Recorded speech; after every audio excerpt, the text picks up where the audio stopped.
Hello दोस्तों, कैसे हो आप सब। आई होप आप सब अच्छे होंगे, मस्त होंगे। तो आज हम बात करने वाले हैं अरावली पर्वत पर। अरावली पर्वत एक ऐसा पर्वत जो सबसे भारतीय प्राचीन पर्वत श्रेणी है, जिसकी आयु 300 से 400 करोड़ वर्ष पुरानी है, जिसकी लंबाई 800 किलोमीटर से भी लंबी है, जिसका सबसे ऊंची चोटी गुरु शिखर है, जिसकी ऊंचाई 1722 मीटर है तथा यह गुजरात के पालनपुर से लेकर दिल्ली, हरियाणा और राजस्थान तक फैला हुआ है।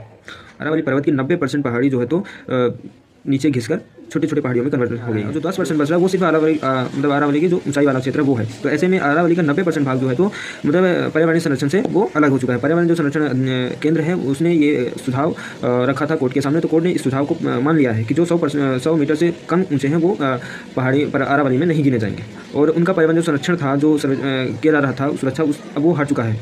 वो कभी भी मतलब कहने का ये तात्पर्य है कि अब उस पर कभी भी कोई भी मतलब खनन करना है तो खनन हो सकता है। पेड़ पौधे जो भी काटने हैं वो कभी भी बिना किसी तरीके से ऐसे ही आसानी से हो सकता है। जबकि पहले था तो पहले उस पर परमिशन लेनी पड़ती थी, इसके बाद ही हम कुछ कर सकते हैं। लेकिन अब ऐसा नहीं है। अब जो 100 मीटर से मतलब 100 मीटर से जो कम है वो आसानी से खनन किए जा सकते हैं। तो ये बहुत ही बुरा है और इससे हमारे जो पर्यावरण है वो बहुत ही नुकसान होगा, उस पर बहुत ही प्रभाव पड़ेगा और बहुत ही जो तापमान बढ़ेगा, है ना। तो जीव जंतु मारे जाएंगे, पेड़ पौधे की हानि होगी। तो हमारे विचार के अनुसार ये फैसला कोर्ट का गलत है। जो जंगलों में रहते हैं उनको भी बहुत नुकसान होगा। तो ये बहुत ही बेकार है। बाकी आपकी क्या राय है आप बताइए। तो इसी के साथ जय हिंद, जय भारत। मिलते हैं नेक्स्ट वीडियो में।